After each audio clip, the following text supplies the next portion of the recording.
Kenalkan manajemen umur yang islami. Meskipun tujuan utama hidup kita untuk kebahagiaan di akhirat, tetapi kita dilarang mengabaikan nasib kita di dunia. Al-Quran Surat Al-Qasas ayat 77. Dalam rangka tidak melupakan dunia, diantaranya adalah cerdas memanage umur secara islami. Menurut Rasulullah Shallallahu Alaihi Wasallam, umur umat beliau antara 60 sampai 70 tahun, bisa lebih dan bisa kurang. Umur manusia di dunia dibatasi oleh kematian, sedangkan kematian adalah kepastian yang misterius. Pasti terjadi, tetapi kita tidak tahu kapan terjadinya. Karena anak kita masih punya masa depan dunia yang panjang, kita harapkan bisa berumur di atas 70 tahun. Rentang usia dunia kita bisa kita bagi menjadi 4 tahap per 20 tahunan. Dan masing-masing tahap usia hendaknya digunakan sesuai dengan stressing amaliyahnya. Tahapan-tahapan itu adalah yang pertama, usia 0 sampai 20 tahun.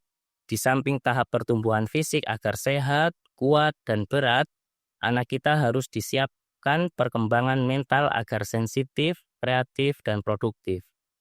Sebagaimana telah kita bahas di bab sebelumnya, usia 0 sampai 20 tahun ini untuk mencari 3 ilmu, yaitu ilmu syar'i, profesi, dan bela diri. Sehingga saat usia 20 tahun, anak kita sudah dewasa, siap membenturkan idealisme dalam realitas, siap menaklukkan tantangan moralitas, kreativitas, dan kriminalitas.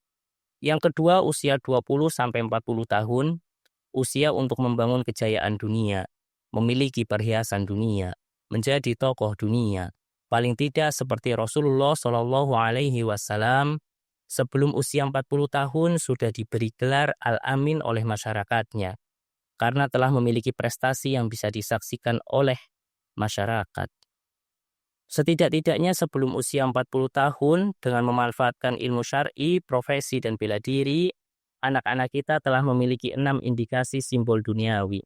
Sebagaimana disebutkan di dalam Al-Quran Surat Ali Imran ayat 14. Yaitu telah memiliki pasangan hidup, anak, tabungan, kendaraan, profesi, dan jaminan hari tua. Yang ketiga, usia 40-60 tahun.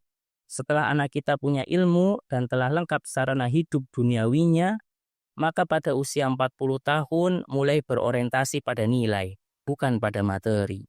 Menurut Al-Quran Surat Al-Ahqaf ayat 15, usia ini adalah untuk berusaha bisa bersyukur, menata hati yang lebih ikhlas, melakukan regenerasi dan kaderisasi, sempat bertaubat dan akhirnya bersiap untuk berserah diri ke haribaan ilahi. Yang keempat, usia 60 sampai akhir hayat. Usia 60 tahun adalah usia harapan hidup rata-rata minimal. Artinya secara jujur, manusia sudah bukan warga dunia. Meskipun secara de facto masih berada di dunia. Statusnya sudah menjadi warga kehormatan. Karena bukan warga dunia, maka Allah mengingatkan dengan 2 bentuk peringatan. Yaitu ada tanda-tanda mulai tidak butuh dunia dan mulai tidak dibutuhkan oleh dunia. Sehingga pada usia ini, pada dasarnya di dunia sudah kehilangan surganya. Yang tersisa adalah nerakanya dunia. Pada usia ini hendaknya setelah kita mencari teori, mencari materi, mencari nilai, ujung-ujungnya manusia memasuki masa transisi, yaitu belajar untuk meninggalkan dunia, bukan belajar untuk meninggal dunia. Jika gajah mati meninggalkan gading, harimau mati meninggalkan belang, bagi kita hendaknya jika mati sudah memiliki prasasti yang berfungsi, yaitu shodaqoh jariyah, ilmu yang bermanfaat, dan anak soleh yang mendoakan orang tuanya. Al-Quran, Surat Yasin, dan hadis riwayat Muslim.